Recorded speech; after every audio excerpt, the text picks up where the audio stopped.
So I don't think we're going to meet for a long time tonight. We're going to go over the assignment and any questions you have about the assignment. So what I'm going to do is share my screen now and just go to the Moodle page where the assignment is and look at the various documents that we've got here. So here is the assignment instructions. This is where you submit the assignment, and it should just all be in one file. Here's a master outline of every possible area you could explore with somebody in a biopsychosocial assessment. I've made it, in the assignment, I put down you can use fewer sections, but this is almost everything you could think of to ask the person for identifying info and presenting problem. One thing that's important to put in the section of presenting problems is all the symptoms the person is reporting, because you've got mood, affect, speech, motor, general appearance up here. And then in here, current specific concerns should include symptoms, so that when other professionals read your report, they will go to presenting problem and then your diagnostic formulary. Those are the only two sections they'll tend to read. So it's also easier when you're making the case that a person has a specific diagnosis, that you can go right here and see the whole list of symptoms, and then other stuff up here that you would observe. So that would be important to have. Personal history sets the tone for it. It's the background music for it. Obviously, if you're seeing an adult, you're not going to get a whole lot of this kind of information. If it's the first time somebody's been seen in my clinic, I'll ask them these kind of questions. If I'm doing a large general psychosocial assessment, and recognize for adults, you might not get many answers. Kids who have not been raised by their biological parents or have not had a consistent caregiver, you're not going to get a lot of answers even from the caregivers. But do ask about, did they have any illnesses as a child? Do they know anything about their mother's pregnancy, particularly when you're talking to adults? What was school like for them? Did they have friends? Did they play sports? What was their favorite subject? Any difficulties, any strengths? And then adult relationships. You want to talk about dating patterns, sexual orientation, and gender identity, if that applies for the person, current marital status, and children. And then some other stuff. They might not have an answer to these, or they might not have participated in these. What's their current occupation, employment, job satisfactory, employment history? Are they happy with what they're doing? Are they looking for something else? And then here, military service, legal criminal history, financial, spirituality, religion, and recreational. You might not get a whole lot of information, or somebody might say, no, I've never been in the military. But in your report, just write, client reports no military service, no legal criminal history, and no current financial problems. So you can wrap those sections up in one sentence, just to show to the person that's reading your report that you've asked all those questions. Then with family history, you can draw a genogram. We don't cover that until the first practice course in next August. But a genogram is really a diagram of a family. And you can Google the term genogram and see what it looks like.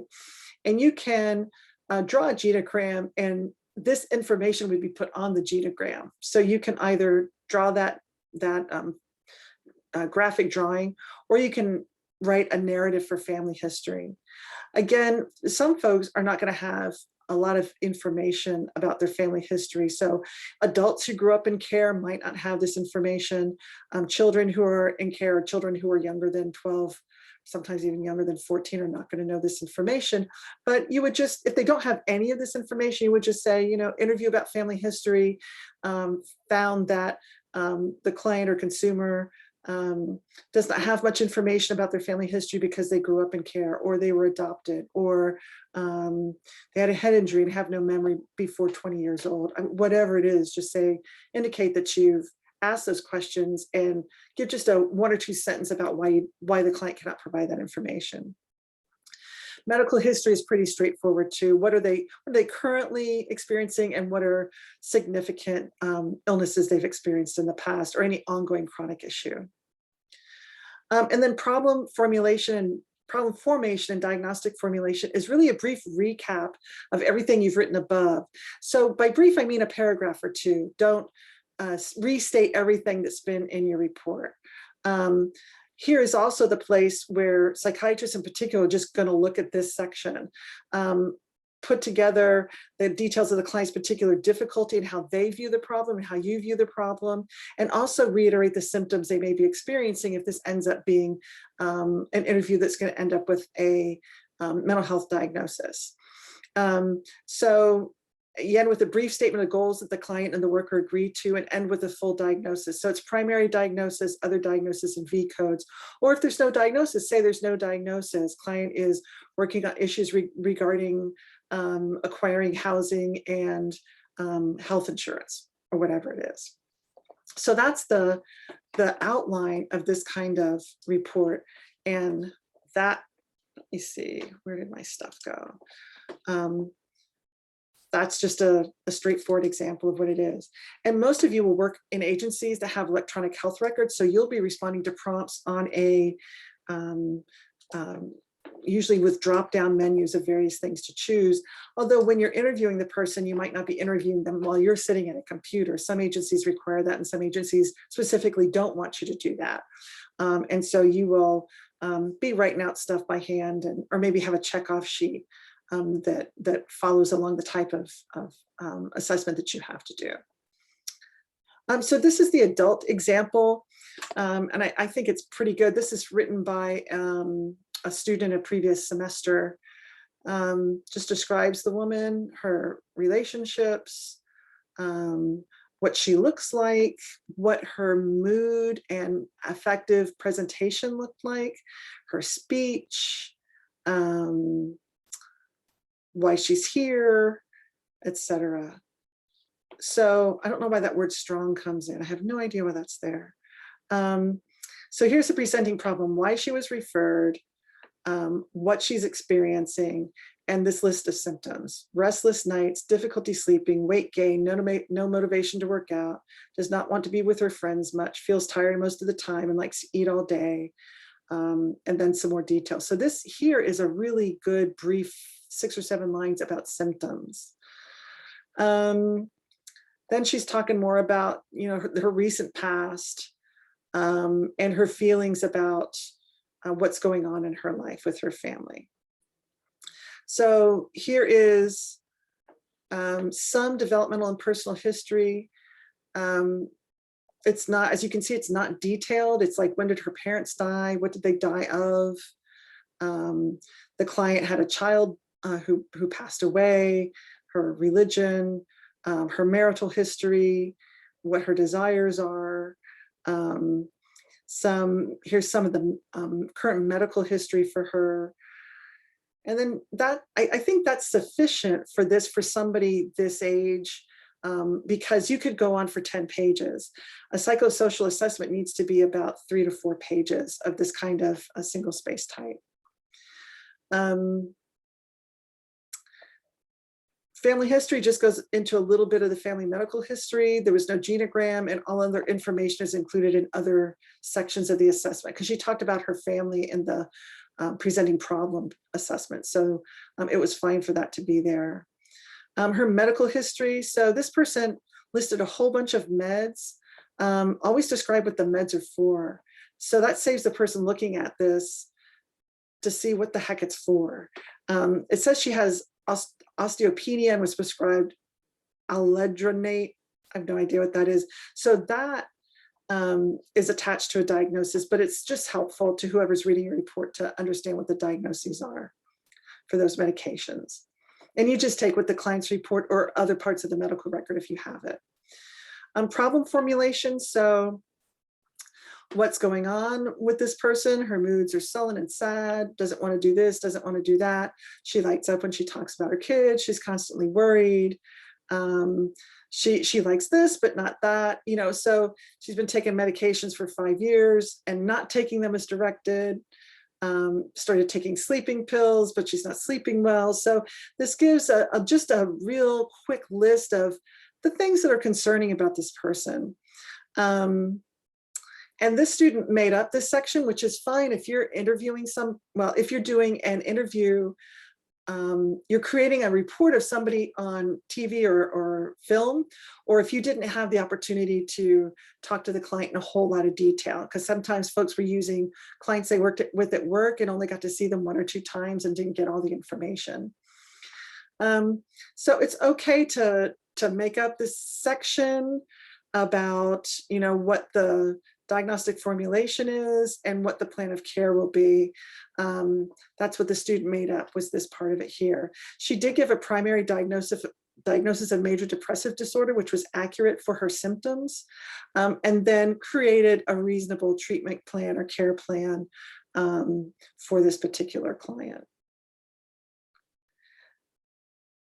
So let me stop sharing this and ask folks what questions they have at this point about this kind of report. I think this one is 1, 2, 3, 4. Yeah, 4 single-spaced pages tends to be what most people are turning in. Dr. Leva, you asked if, well, you had mentioned about the current specific, you said current specific concerns and something else, and I didn't get the something else. In that first section of presenting problem, that's actually the second section, you get all of the symptoms that the client's reporting and that you observe, and make sure to get that in that section, usually in the first paragraph. And then just a list of all of the client's concerns. And if the referring party had a concern, like maybe a doctor referred them because the doctor thinks the client has depression or the child has attention deficit disorder, you would note what the referring person's concerns were. Or if a family member's bringing in, you know, a spouse is concerned about or parents are concerned about. Okay. Yeah, yeah. Sure, sure. I'll look for a minute at the child version, and let me pull that up before I start sharing my screen. And there's also an adolescent sample as well. So I'm going to share my screen because child might look a little bit different because you may or may not have a lot of information depending on the consistency of the child's caregiver. Yep, this is a 10-year-old child. So she's here because of things that are happening at home and school. So a 10-year-old child might not be aware of who you are or why they're being brought to see you. Their parents may or may not, or their caregiver may or may not tell you. And so when I interview children, and I don't expect you to do this for the assessment, but usually when I interview children, I will interview the parent first or the caregiver first and find out from the caregiver what their major concerns are. And then I'll interview the child. So I might spend a half an hour with the parent or caregiver, and then maybe a half hour, 45 minutes with the child, depending on their tolerance for being in the room with me by themselves. And so that gives you a really good idea of what's going on. And I also ask the child right up, what has your mom, your auntie, or your foster mom told you about why you're here? And I will just talk with them clearly about why they're here. For here, the child was brought because of behavioral and emotional concerns at school. That, I would say to the child, a lot of people think that you're sad and that you're shy. And I just want to talk to you about it and see what you think about that and the kinds of things that might be of concern to you. So then you use age-appropriate language for the child. So here's the symptoms: sad most of the time, withdrawn, weight gain, decreased physical activity, inattention, does not finish work, cluttered and disorganized, nightmares, diminished interest in significant activities, follows her brother around the house and sucks her thumb. So she's 10 years old. It was unclear when these current difficulties began. So I would be hunting for a trauma if a child has this kind of symptom presentation, particularly regressive behavior like sucking their thumb. So I would be interested about that. And here we go. For instance, 2 months ago, Latanya's brother got shot in an accident or incident of gang violence. Especially since the child's gained 15% of her body weight in the last 2 months and is following her brother around the house.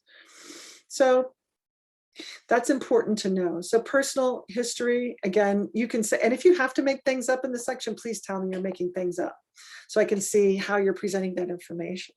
So here, mom has information about her pregnancy and delivery, no complications, got prenatal care, got developmental milestones here. Child was removed for a short period of time, and then removed again. So this is a child who's been in and out of the family home because of neglect. So this child has sleeping problems, decreased social relationships, put her dolls away, asked about school, but lunch is her favorite thing in school. Usually a 10-year-old child is going to be somewhat more engaged in school because school is still a little bit fun at that point. Child has no recreational activities. Mom's had parenting classes. So now you get into school information because this is a 10-year-old child. So child has not repeated any grades despite being at different schools. So that's a really good strength of hers, but she's having some troubles in the school. A little bit about how mom disciplines her. School records were available. And then information about the child's involvement with child welfare and law enforcement systems. Some of mom's financial problems, some spirituality issues and recreation. So you can put that at the end for a child about the mom or the siblings, even if this is a child's report. So family history, there was already a lot of family history in the other sections.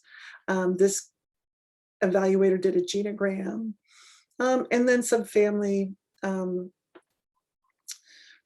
history and some information about mom's upbringing. A medical history for kids, it's going to be vaccinations. Do they have asthma? Do they have diabetes? What are their cold symptoms are like, etc. So then you can go to problem formulation. So this one's a little bit interesting because there's a primary and a secondary diagnosis. This kids had a decreased functioning at school at home, so it's in two different areas of their life, so it's not just one. The child's had a history of witnessing domestic violence, neglect, physical abuse, and community violence. Although she's had many exposure to a lot of traumatic events, there was a very specific event recently, which meets the category A diagnostic criteria for PTSD because her brother was shot. So here are the symptoms. And these symptoms overlap a little bit with PTSD.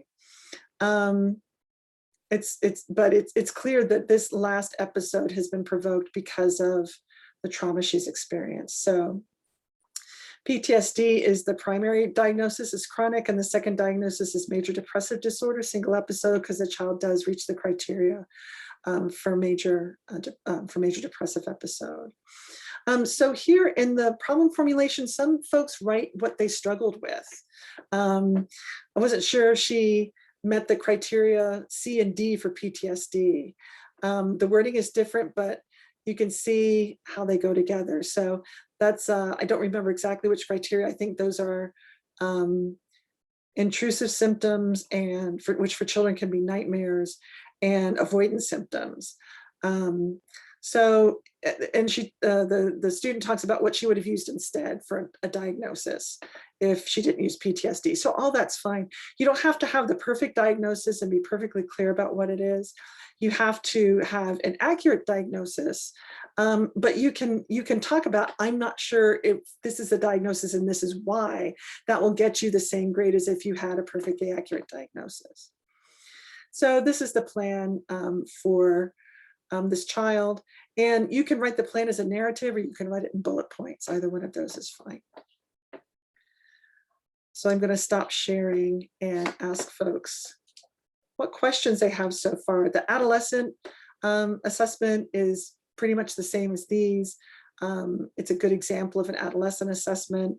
You'll see kind of where you have gaps in information with adolescents, and you just write down you have a gap in this information. Now, if you choose to, or you can't interview somebody, your interview falls through, what you can do is you can use one of the characters I've recommended in the assignment instructions, which is Pat Solitano in Silver Linings Playbook, Nina in Black Swan, or anybody from the TV show Shameless, because they're a hot mess, every one of them. In that show. And My sister watches it and tells me about it. And I'm like, sounds too much like work to me, so I don't watch it. But I'm clear everybody in that show probably has something that you can diagnose. So you may have to make up sections, as I've said. I don't expect you to watch every episode of Shameless because you just can't for this assignment if you haven't watched the show already. I'm fine for you to look up, Google like character development stuff online, because most popular shows and movies have wiki pages for the show and the character, and they'll describe more about the character. I'm fine if you look that up.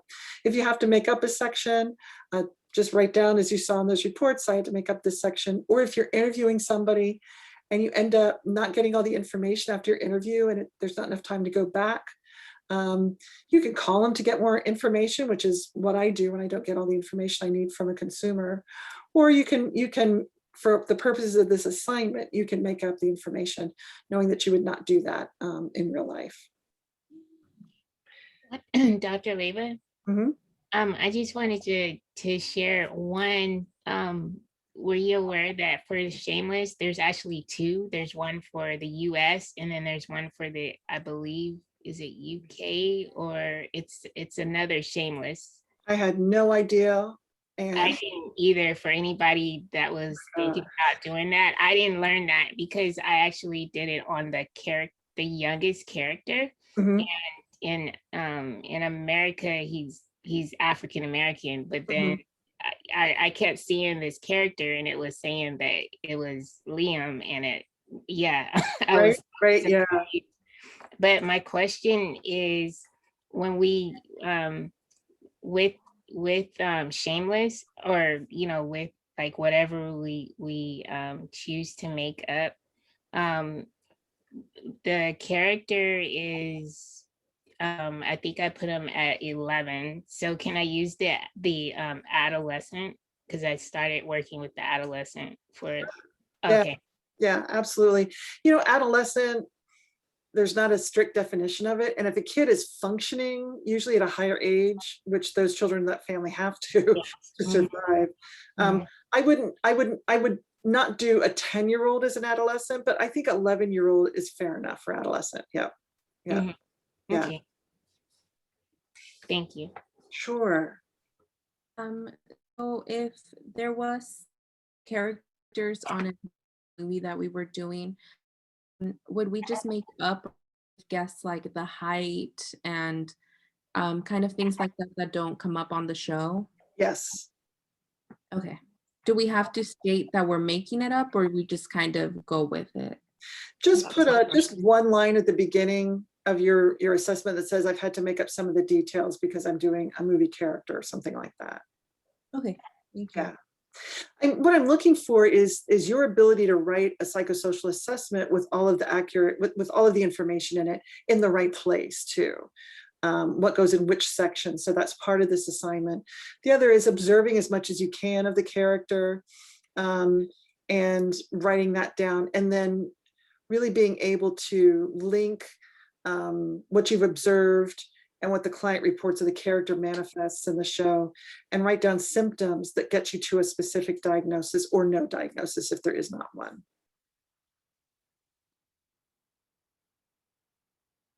How do you know if you're on the right track for the diagnosis? Like, is that just looking in the DSM, Mhm. or something that you think that Yeah. So you should have the ability at this point in the class to have a ballpark idea. Is this depression? Is this anxiety? Is this trauma? These do overlap a little bit, but go to the diagnosis you think is the one, and then go down the criteria. The criteria are almost like a recipe. I know that's not a popular thing to say, but they pretty much are, because it's like you need 3 from this category and 5 from this, and it needs to happen within the last 2 weeks or the last 6 months. So see if what your client or character has reported or manifested meets that criteria. And if you're unsure about, is it this or is it that diagnosis, put them both in and put your discussion in. I think it's this, but I'm not sure if this symptom accounts for criterion C in that diagnosis as well. So write down your thinking, because that will also get you a better grade, because then I can see how you're working through this, which is the big purpose of this class, is to help you think through all of this, and begin to make accurate assessments of folks using the DSM. But it takes it. I wouldn't expect you to write a perfect psychosocial now, because you just haven't had experience. Some people in this class do have professional experience in social services or human services, but folks who have not, I don't expect you to have that experience at this point. Thank you. Sure. Other questions?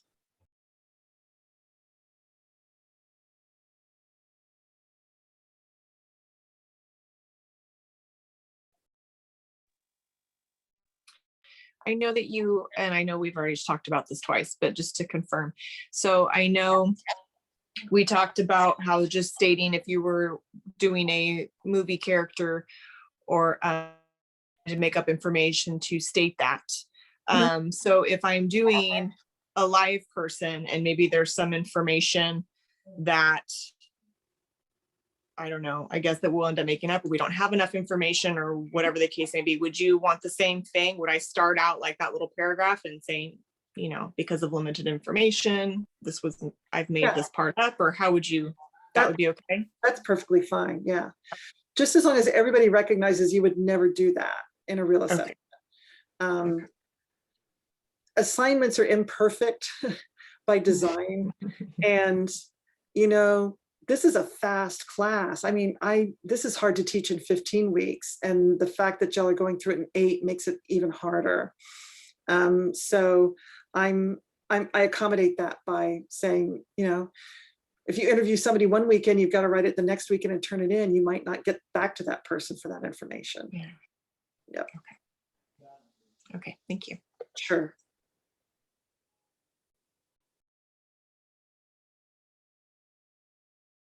Other questions? Okay. So this assignment is due, look at my phone, this coming Sunday. And if anybody needs an extension, just email me and let me know. I'm flexible around that. So this is due the 25th. Then your second assignment is due May 9th. So next week in this class is a little bit about PTSD and neurocognitive disorders. You will have a whole class on trauma next year. So don't think this is the only thing that you're going to see about trauma, because it's really important to understand it. But we just introduce you to it this semester. So this week is personality disorders. Next week is trauma and neurocog. And then the final week of class, there are a few readings that are optional about topics that didn't fit anywhere else.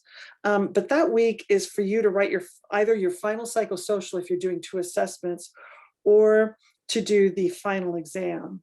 And I'll be sending an email with this information too. I'll post the final exam on the morning of Sunday, May 2nd. Oh, am I going to be here? Sorry, I'll have to post it that evening because I'm going to be out of town. No, I can set it up so it'll pop up on the website by 10 a.m. on that Sunday morning. And then you have, or did I make it due the following Sunday, or did I make it due Friday? Let me look at Moodle before I start confusing everybody. It was Sunday. I thought so, yeah. Because it's due Sunday the 9th at midnight. Yeah, good. Because sometimes I have to cut it off on Friday, but I could leave it till Sunday this time. So that'll give you, if you're doing the exam, that'll give you a full week to get the exam done. And the exam is 40 questions. It includes vocabulary, multiple choice, short answer, and a case study that requires a diagnosis. And I have some sample questions on the assignments page from a previous exam that I used. And it's all open book, it's open anything. You can use whatever resource you want for writing up the exam.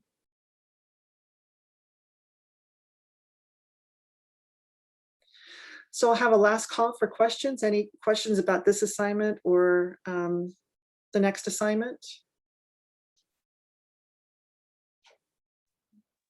I'm good, thank you. Good, good.